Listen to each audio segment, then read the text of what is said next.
But when I think about channel is really just a way to get revenue, a way to get leads, a way to generate pipeline. And in the data space, technology alliances provide that same benefit. So they both have similar outcomes. Whereas in productivity, typically the outcome of a product partnership is product centric. It's around usage of the product, driving engagement, driving retention. Whereas in data, of course, we want to drive usage of the integration. It drives consumption for our sources. But really, it's like, how do we work with our partners to grow the pie for both of us? How do we generate revenue for all partners? Hi, Sharrifah. Great to have you today. Thank you, Roman. It's great to be here. You are one of the people who I wanted to speak for a while because you led partnership in 3 amazing companies, starting from launching partnership in Asana, and then Loom, and then leading partnership in Census, amazing data company. And we've been using all of these products, and that's why I'm sort of very excited to talk with you. And I would love to ask you to give us a little bit of introduction about your career, starting from consulting, when you started in partnership after that. Just tell us a little bit short version of your story. As you pointed out, I started my career in consulting, and that really was around companies that were going through market moving events, M&A, shareholder activism, IPOs. And at the time, I thought I wanted to go into heavier finance and go on the buy side or the sell side. So I spent several years doing this thing called the CFA, which is like an advanced finance designation. At the end of the 8 years with consulting, 4 years doing the CFA, I decided I actually wanted to build something instead. And so at that time, I decided to go back to grad school. I ended up going to Berkeley for an MBA. And then I moved in-house first to lead investor relations for a fintech company, and then to really start my career in business development and partnerships, starting with Asana. And I was their first BD and partnerships hire. When I started, maybe there were 200 people. By the time I left, there were 1,200. We'd gone public, and I was ready to go somewhere smaller. That's when I joined Loom. Loom is a video messaging application.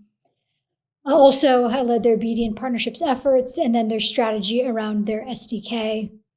I was there for a bit over a year, and I decided I wanted to go somewhere even smaller, and I really wanted to move into data applications, developer tooling. And Census was looking for a head of partnerships, and it was a great fit to my background and to my interests. And so I recently joined Census. I've been there almost 2 months, although sometimes it feels like forever, and I'm loving it. Amazing. I think we can probably spend 3 hours on each of your experiences, right? But let's try to cover sort of all 3 of them, sort of briefly, and kind of focus on highlights in the next maybe 40 minutes or so, right? So I think you mentioned when you started in Asana, it was a company of 120 people, right? Can you talk a little bit about the inception of the partnership program, right? How did you start it? When it was not in terms of headcount, but in sort of other ways, when it was in the company journey, and what are the sort of interesting maybe highlights that you remember from those days? When I joined Asana, there wasn't anyone doing partnerships officially. Different folks had done it in different capacities, biz ops, product, et cetera. And they wanted someone to go in and really build a sort of repeatable framework and put some structure around partnerships. And the intent was to really start with product partnerships. But the company had been building a bunch of technical debt that they needed to address. And so product and engineering resources were very limited. And so I was brought on to start the product partnerships program. I ended up pivoting after maybe 6 months in building out their channel from the ground up. And so we were really looking at sales and services consulting firms to extend what we were already doing. And so I did that for a couple of years. It then became very evident that we needed a dedicated head on channel and a dedicated head on product partnerships. So we ended up hiring someone to run the channel, and she's still their channel leader, and she's been doing an amazing job. And then I moved back to product partnerships, and then I did that for another couple of years. I also launched a VC startup program, which had say middling success, and I can explain more about why and then what I learned and what I did differently at Loom. And we ended up growing the team. So, but when I left, there were 3 others, I believe, maybe 2 others. It's hard to remember. It's been a minute. But I wanted to go somewhere smaller again. So once Asana had gone public and hit 1,200 people, it just became, I don't know, I like to build 0 to 1, right? And I wanted to do that again. And there was an interesting opportunity that was part partnerships and then part strategy. And that was with Loom leading their SDK efforts. And so then I guess a year and a half ago, I left to join Loom. Let's talk about sort of all these pivots, just maybe briefly, right? Because I think it's super interesting. So you started with tech partnerships, and I saw in Asana messaging boards your messages kind of asking about early days Slack integrations, and you can see that sort of even right now. So I'm sort of curious, what did you learn from launching and sort of iterating on tech partnerships? And then you mentioned that you also launched in 6 months channel program, which is I think a lot of companies now are thinking about channel, especially in the days of leading to recession or something. So why did you do that, and was it why it was successful? What sort of the attributes that you discovered that led to success of the channel program? Taking that second question first on the channel program, we had started feeling some pull from the market, so from consulting firms that were unofficially consulting on Asana. And, to be honest, the team was not that thrilled with us moving heavily into channel because we really wanted to own the end user experience. We thought we knew the best way to implement Asana. We had done so much research. We had all of our customers to pull from. And so really the initial goal was just to set some parameters around these individuals and firms that were already doing this work. And then it became clear that other firms, like firms that weren't currently doing it, wanted to start including work management in their tool stack. So at the time, a consulting firm might work with Dropbox for file storage, G Suite, which is what it was called then, or an email client, maybe Slack for messaging. And they didn't have a work management app because the category was so nascent. And so they would look to a tool like Asana to help them basically complete their tool stack so they could go to their end users and say, hey, I have a best of breed productivity suite. You should use all of these tools, and Asana being one of them. And so we stood it up rather quickly. It was very scrappy in the beginning, which is good. I think you have to build things that are manual before you can build them to scale, just to prove them out. So we were doing a lot of things in Asana, email, spreadsheets. It was not an elegant process at the time. And but then we started getting traction. We started growing the team. And then we knew that we needed to hire someone to focus on it full time. So that's on the channel side. And then on the product side, product partnerships, depending on the company you're at, they vary tremendously. And so product partnerships at Census, for example, look very different than product partnerships at Loom and at Asana. And at Asana, it's an interesting combination of what are our customers asking for? And so this is actually where Slack came in, because Slack had built the original integration. They built all of their original integrations because they wanted to prove out the model of Slack being a platform. And once they started getting traction, they reached out to all their partners to take over the integration. So this happened when I was there. And it actually caused a lot of friction internally because some people said we should build it. Some people said we shouldn't. If you looked at the usage, it was fine, but it wasn't great. So then there was this question of, is it not being used widely because no one wants it, or is it not being used widely because it's not built well, or is it not being used because people don't know about it in the first place? And so really uncovering what the drivers were there and then working with product to figure out how we could sequence it in their roadmap.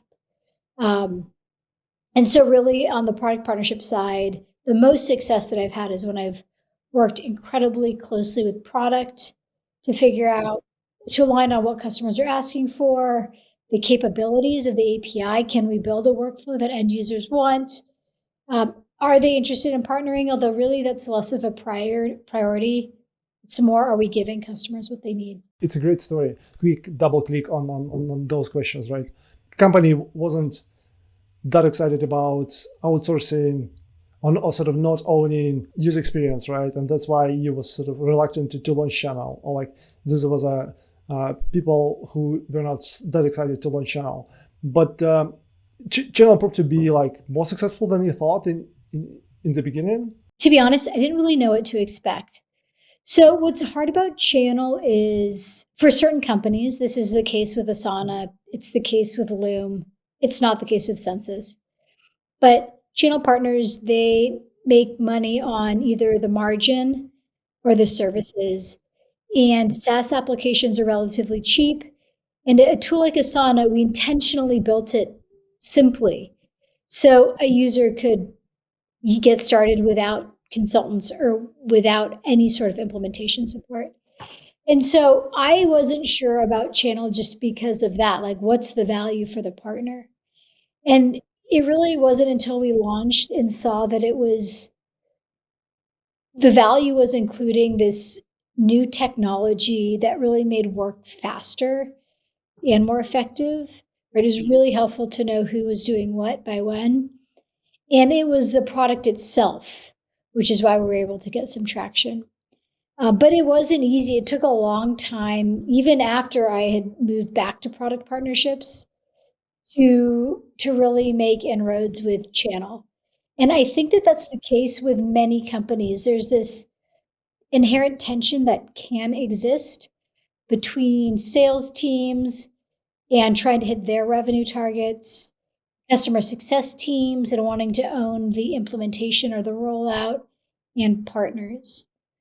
And I think that's something that Asana is probably still dealing with today, to be honest, like figuring out what customers it should push to partners versus which it should continue to own. In terms of like integrations, I think it's interesting that you mentioned that you was working closely with product teams, because I've been talking with sort of great partnership people, and some of them, some of the best of them actually work closely with sort of product. And it's kind of interesting to hear that actually Slack built all integrations themselves, right? And then they kind of push this work to the partners. It's hilarious. How did you make them sort of successful? This is sort of partner integrations. How integrations with your partners actually work? At the beginning, so when you're the smaller company, you pretty much always are the one to build. And the value exchange really is, we'll build the integration with Slack, the bigger company, in exchange for exposure to their users, whether that's in an app marketplace, through formal marketing or co-marketing, or something else. And so in the beginning, we built a lot of integrations, and it was very challenging to figure out how to sequence them, to figure out what the value was, and to really show like, hey, integrations make sense, and here's why. Now, as Asana grew, Asana itself became more of a platform. And so when I left a couple of years ago now, a year and a half ago, there were in-app entry points for third parties that never existed before. And so now it's our turn to give exposure to smaller companies that are willing to build, so they could then be exposed to our user base, our customers, et cetera. But it's still the case that, no matter how big Asana gets, Google, Microsoft, they're all going to be bigger. So for those larger strategics, we're always going to have to continue to maintain them. And then as far as how we were able to show value, there are a lot of stats Slack actually has put out many of them that show the value of having integrations as far as customer retention, stickiness, and engagement. And so we really look to that to understand what is the profile of a customer that has one or more integrations installed. Are they stickier? Turns out they were. Because we were able to use the integration to get our own app more deeply ingrained into their workflows. Completely agree. It's definitely stickier, especially with integrations, but also like sort of embedding your product into workflow in different ways through stickiness. I've seen it on sort of in multiple cases. Thank you so much. I don't want to spend a lot of time on Asana, but I can really like ask like two very quick questions. Number one is that everyone is talking now about platforms, right? And Asana has a lot of usage, and I think it's not as big in terms of platform like Zoom is trying to become a platform, and I'm not sure it's happened already or might happen. Let's see. They think sort of Asana will become a platform. This is number one. And number two is that you launched venture program in Asana. What did you learn there on venture program? Starting with the first question, do I think Asana is a platform or will become a platform? It's hard to say, and this is a question that we discussed a lot when I was at Asana. And the question is like, should Asana be the hub of work? And how do integrations interact with a user's workflow? So some companies, honestly, I think Zoom is probably one of them. They just want to be a platform because they want to be a platform. But I don't think video messaging or video communication is where people start their workflows. I think Slack believes that all work starts within chat, and that makes sense. They've also proved that they're a platform. Possibly applications like content creation tools, Notion is a great example. I could see that being a platform. Similarly, I could see Asana being a platform. Our view is just that all work starts at a project level. Our product is built around projects and then tasks. So the answer is yes, I do think as work management continues to increase in penetration across organizations, it will and it can become a platform. On the venture side, the challenge that we had with venture is, so at Asana, we had fantastic product market fit with startups. The challenge that we faced and why I don't think we did as well with venture, and this is what I changed when I moved to Loom, is Asana's, I guess there's two things. Number one, Asana's freemium product, it's very good. Like their free product is great. It's probably too good. And so startups, they don't want to spend money on an app if the free product is good enough. So that was number one. Number two, the best way to get folks using your product is to give it away for free. And so at Asana, we were too worried about revenue cannibalization and degrading our pipeline. And so we gave startups a very small discount. And it wasn't generous enough. And to be frank, like you really need to give the product away at first through credits or an extended trial, which you can position as a credit. Notion does a good job of this. Figma does a good job of this. Miro does a great job of this. And it's what we ended up implementing at Loom as well. And so in order to have a successful venture program, I think you need to be really thoughtful about the discount that you provide or the promotion you provide, and then the extent to which you're able to enable the VCs that are basically repping your product. And Miro did a good job of this. They basically gave their app away for free to VCs to get them using the tool with their startup. So then the startups would see the tool, and then they would want to use it. And so otherwise it's hard to get exposure to the portfolio companies of VCs. Like they're only going to push your promotion, once a quarter if you're lucky. And so I think if you do a few of those things, it will really help. First of all, thank you so much for helping to build this amazing tool. We've been using Asana every day here, so yeah, it's fantastic. So let's talk about Loom, another product that we use every day. Like a video messaging, which seemed almost like too easy, right? And everyone now sort of can record like short videos, and instead of like having meeting, just send this quick video message. Amazing tool. So you started partnerships there, and you came with this like rich background from like leading partnership in Asana. So what did you do differently, and how did you approach it because of that? The program at Loom looked a little different than it did at Asana. And what I mean by that is when I started at Loom, the goal was, I guess it was twofold. We had traditional product partnerships, as was the case at Asana, but we also were building an SDK that would allow developers to insert a Loom button inside of their app. And then a user could just hit record and the Loom interface would pop up. They could record a video, they could insert it, and they can view it without ever leaving the partner application. And so I sort of did these two things in parallel. The second thing, we ended up realizing that partners didn't want to surface a third party inside of their app, which in hindsight is no surprise, but they did want native video. And so we ended up pivoting that to be more of a white label experience. And that motion, instead of being a partner motion, it was more of a like sales motion, right? Because we were charging based on consumption. And so for me, that was fun because it was quite different than just basic partnerships. Although I did both, we had integration, traditional product integrations with Slack and Notion and others. But it was much more of a, like, what is the strategy? Why are we doing this? Do we want to own the end user? Are we eroding our own user base? What's the value of providing this? Like, if all of these other applications, like Slack is a great example, if they build native video themselves, is that an existential threat for Loom? And so that was a fun exercise that was quite a bit different than what I did at Asana.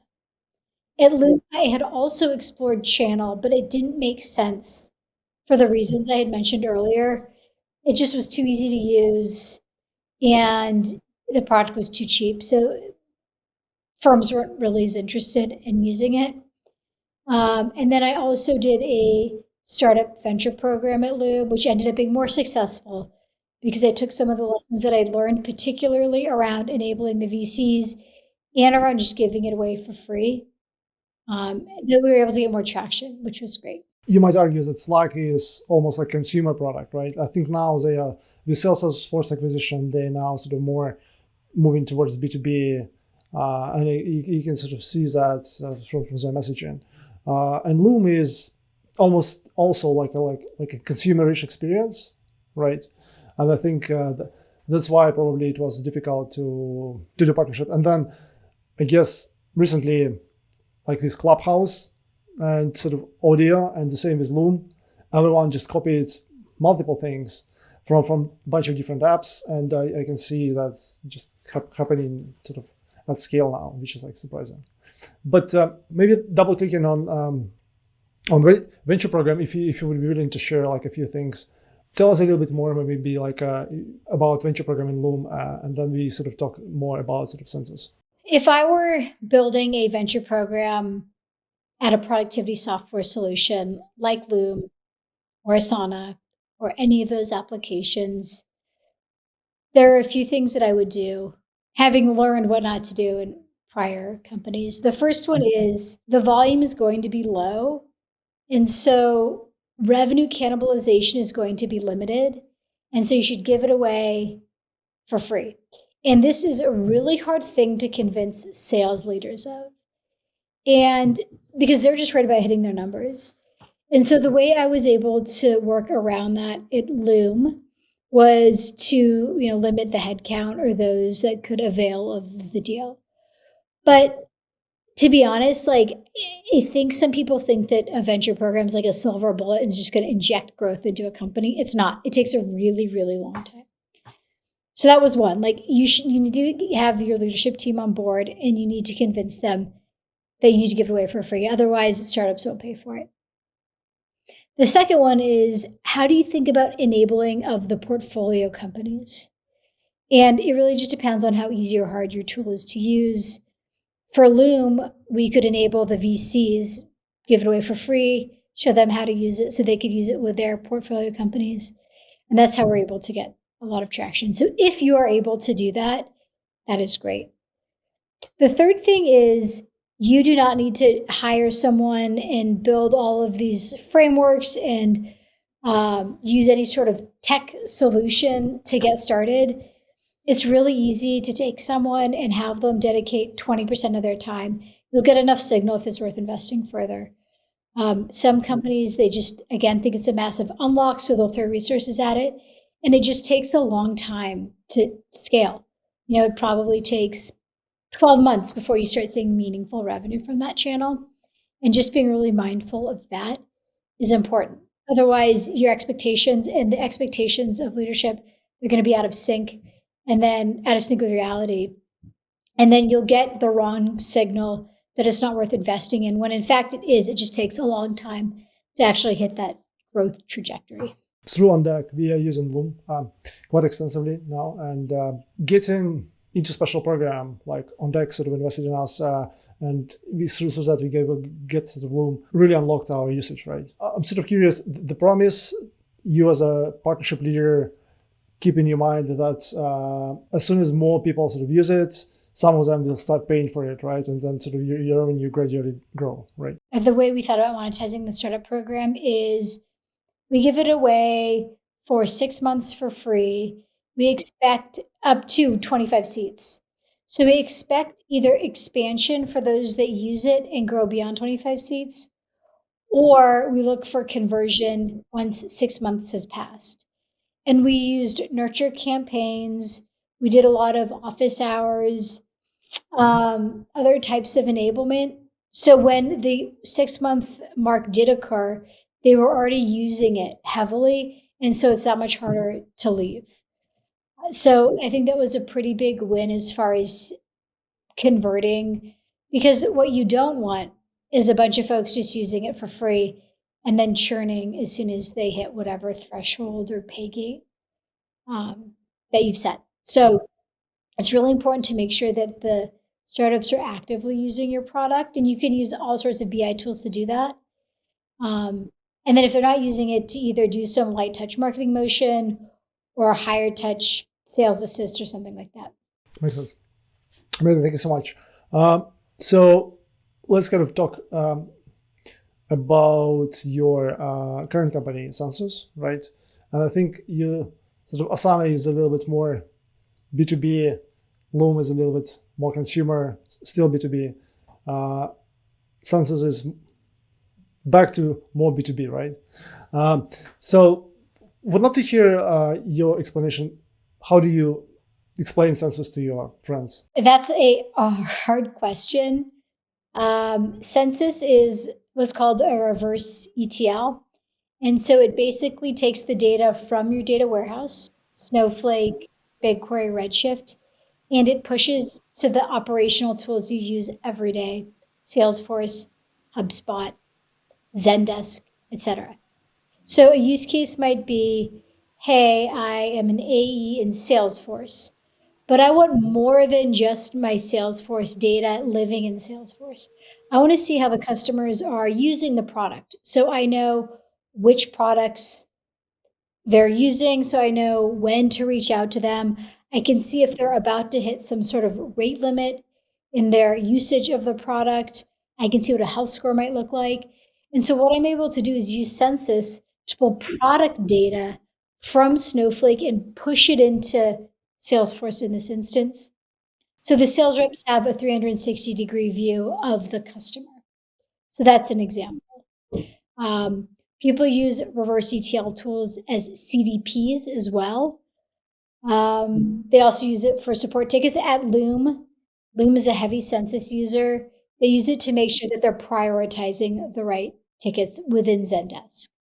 So then they can actually turn the tickets faster. Your target user is probably sort of growth stage to enterprise company, right? Yeah. Multiple things that are sort of very, very interesting about Census.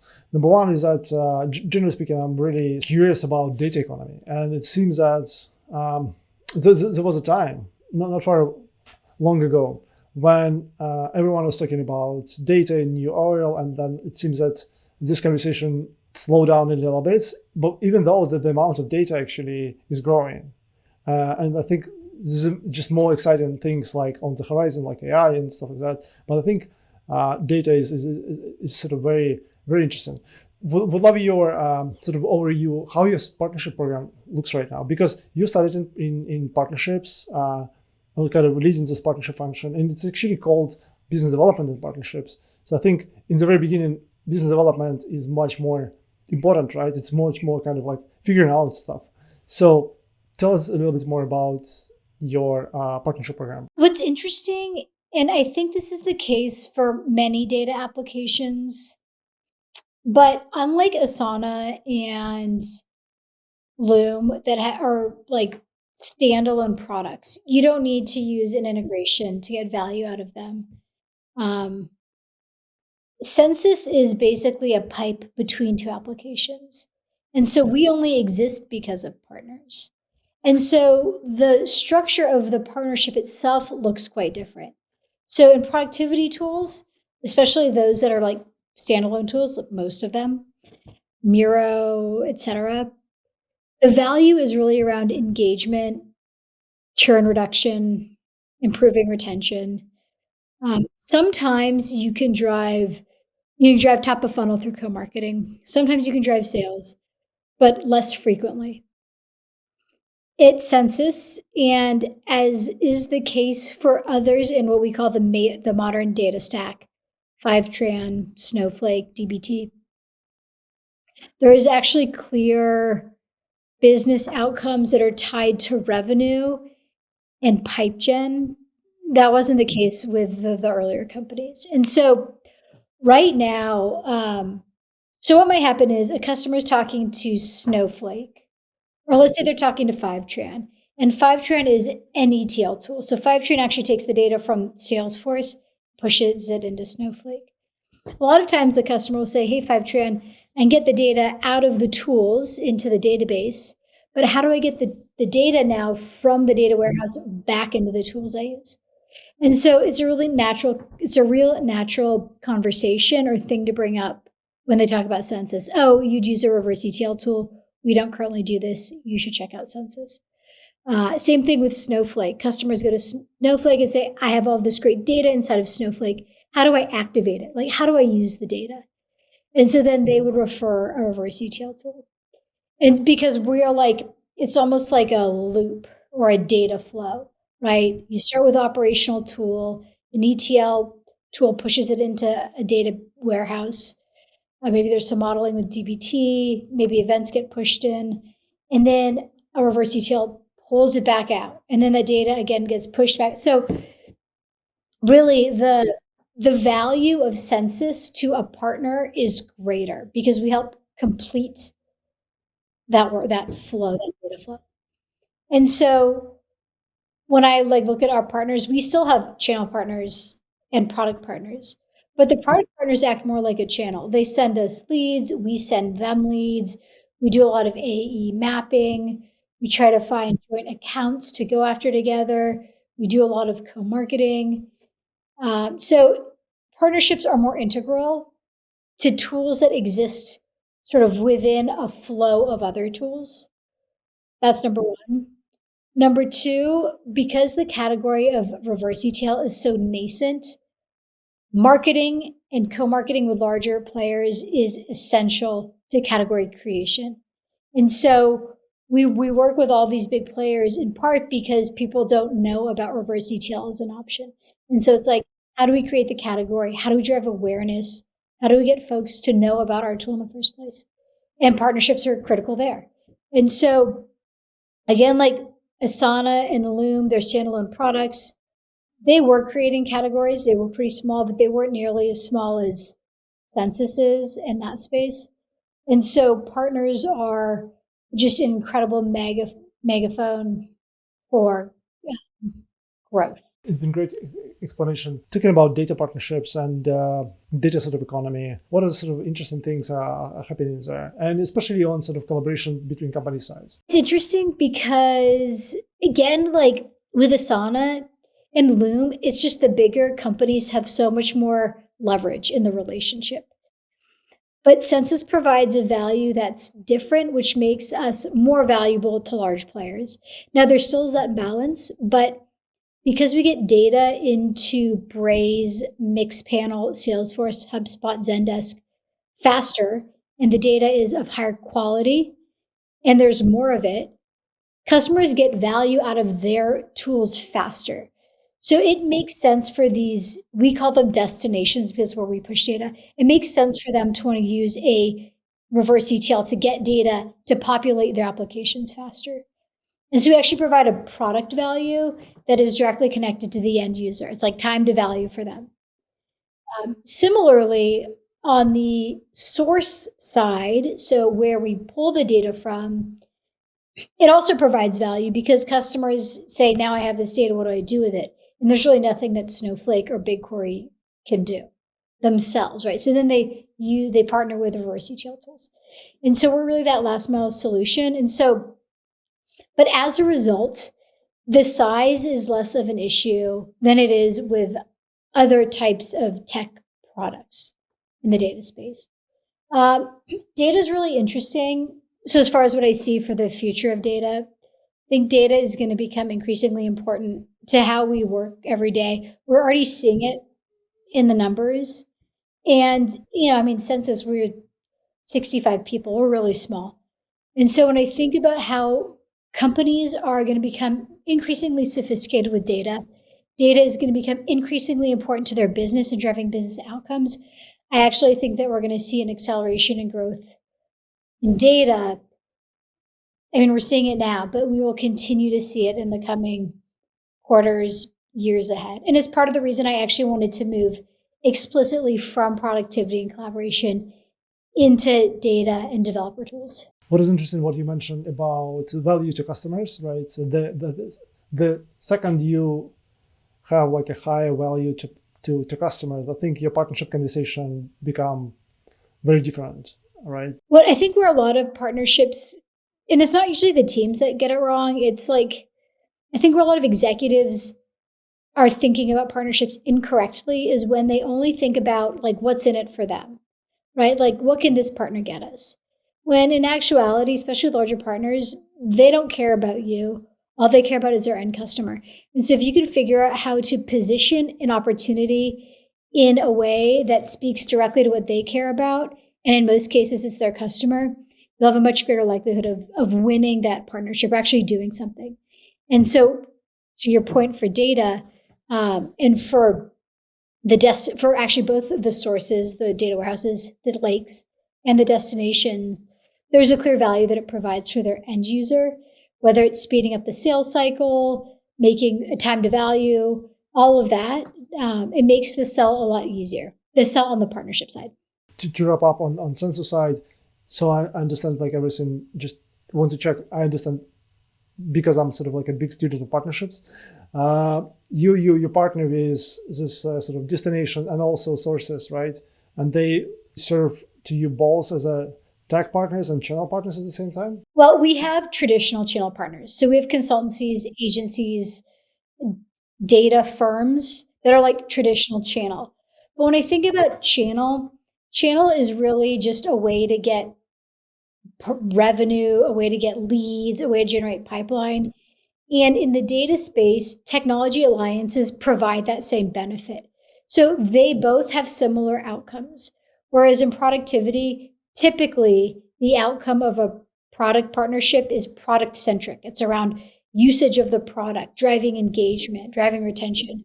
Whereas in data, like, of course, we want to drive usage of the integration. It drives consumption for our sources, but really it's like, how do we work with our partners to grow the pie for both of us? How do we generate revenue for all partners? It's less product related and more, sales, marketing related. KPIs are different, right? You in productivity, you typically have usage and retention, and while like in sort of a more B2B kind of data context, you'll have more rev share and also like obviously customer stickiness and delight maybe.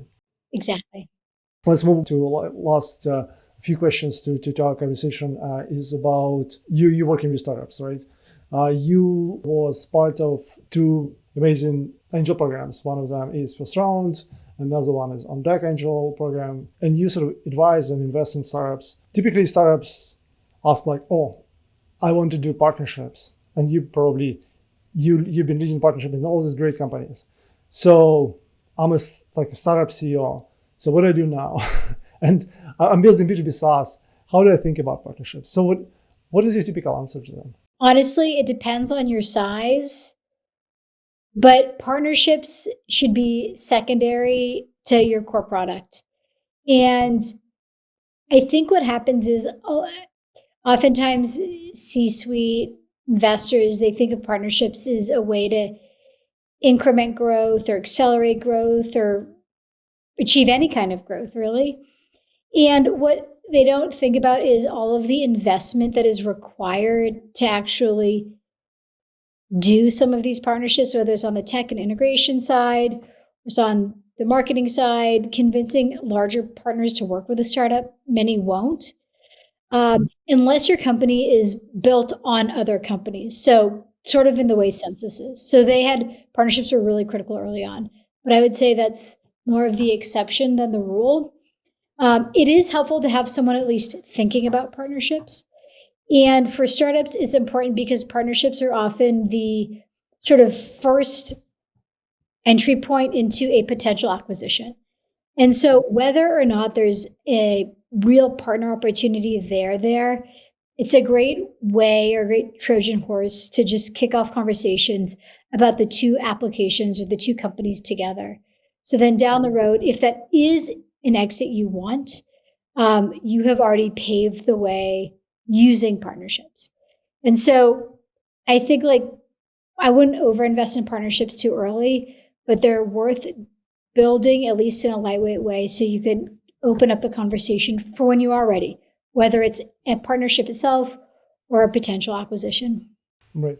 And I'm sort of curious also about how do you think for early stage company or maybe like sort of growth stage companies, sort of importance or difficulty of doing partnerships during this potentially recessionary time, right? When it's from one hand, partnerships are becoming more important, but from the other hand, it's also like not a fast process. So how do you think about it? You're right in that it feels like partnerships are more important than they have been before. And what I mean by that is I hear companies looking for partnership leaders, partnership managers all the time, a lot more than I used to. So I think the value of partnerships, if you can get it right, is there and it's more widely accepted.